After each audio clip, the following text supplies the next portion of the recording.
আসসালামু আলাইকুম প্রিয় ভিউয়ার্স, আশা করি সকলেই ভালো আছেন। আলহামদুলিল্লাহ আমিও ভালো আছি। Bhairab physiotherapy and pain relief সেন্টারের পক্ষ থেকে আপনাদের আন্তরিক শুভেচ্ছা ভালোবাসা। আমরা আপনারা অবগত আছেন আমরা প্রায়ই বাত ব্যথা এবং প্যারালাইসিস, স্ট্রোক জনিত প্যারালাইসিস নিয়ে কথা বলে থাকি এবং আমরা ইদানিং পিএলআইডি, লোয়ার ব্যাক পেইন, আপার ব্যাক পেইন, ফ্রোজেন শোল্ডার বিভিন্ন বাত ব্যথায় কিন্তু ভুগছি। এর মধ্যে ফ্র্যাকচার, ব্যালস পালসি, মুখ বাঁকা হয়ে যাওয়া এই ধরনের সমস্যা কিন্তু ভুগছি। এর মধ্যে বেশিরভাগই প্রবলেম হলো লোয়ার ব্যাক পেইন অর্থাৎ কোমর ব্যথা। আজকে আমরা একজন পেশেন্টের সাথে কথা বলবো।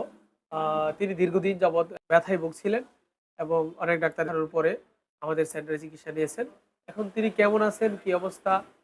তিনি একজন প্রবাসী। আ তার মুখে আ তার অভিব্যক্তিগুলো আপনারা শুনবেন। আসুন আমরা তার কাছে তার বিস্তারিত কথাগুলো শুনি। আসসালামু আলাইকুম। আমি দীর্ঘদিন প্রায় ৪ বছর যাবত এই ব্যথায় ভুগতেছি। কোমর ব্যথা। বিভিন্ন ডাক্তার দেখাইছি আর ব্যথার ওষুধ খাই। মাঝে মধ্যে ওষুধ খাইলে বা ব্যথা ভালো হয়ে যায়গা। আর ওষুধ না খাইলে ব্যথাটা শুরু হয়ে যায়। প্রবাসে থাকি তো ব্যথাটা প্রচুর ব্যথা করে। কোমর থেকে পায়ের দিকে চলে যায় ব্যথা। তো আমি ভৈরব ফিজিওথেরাপি সেন্টারে আসছি। আগে বাইরে থেকে দেখছি। দেখার পরে এখানে আসলাম। এখানে দীর্ঘদিন যাবত চিকিৎসা নিলাম। প্রায় ১৫ দিন ১ মাস হয়ে যাবত চিকিৎসা নিলাম। আল্লাহর রহমতে এখন অনেক সুস্থ আছি। বলতে কি ব্যথা এখন নাই আমার। এখন তো আর ওষুধ খাওয়া লাগতেছে না। না, এখন কোনো ওষুধও খাই না আর ব্যথাও নাই আল্লাহর রহমতে আপনি ইনশাআল্লাহ। তো বাহিরে তো কন্টিনিউ ওষুধ খেতেন না? কন্টিনিউ ব্যথার ওষুধ খাইতে হইতো। না হইলে আজকাল একদিন না খাইলে ব্যথা করতো আমার। পায়ের দিকে ব্যথা চলে যেত ব্যথার কারণে কাজও করতে সমস্যা হইতো। আপনাকে হিজামা থেরাপি দিছে, এই যে যে কাপিং থেরাপিটা দিছে। কাপিং থেরাপিও নিছি। কাপিং থেরাপি নেওয়ার পরে ব্যথাটা একদম চলে গেছে গা। এখন খুব ভালো আছে আল্লাহর রহমতে সুস্থ হইছি। বাকিটা আল্লাহ পাকের ইচ্ছা। ধন্যবাদ।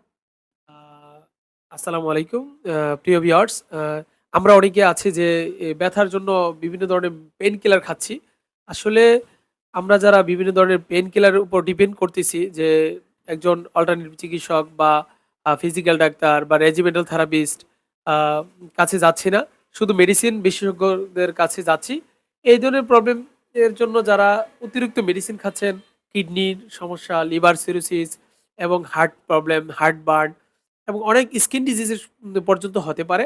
আমরা যারা এই ধরনের প্রবলেমে ভুগছি, লোয়ার ব্যাক পেইন, আপার ব্যাক পেইন অর্থাৎ কোমর ব্যথা বা পিঠে ব্যথা, আমরা ফিজিওথেরাপি, হিজামা থেরাপি, আকুপাংচার, ইয়োগা এই ধরনের ট্রিটমেন্ট করে কিন্তু আমরা সম্পূর্ণ সুস্থ হতে পারি ইনশাআল্লাহ।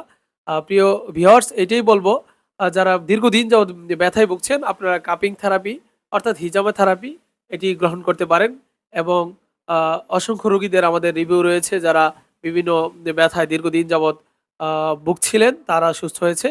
আপনিও সুস্থ হবেন, নিরাশ হওয়ার কিছু নাই। সবাই ভালো থাকুন, সুস্থ থাকুন। আসসালামু আলাইকুম। আল্লাহ হাফেজ।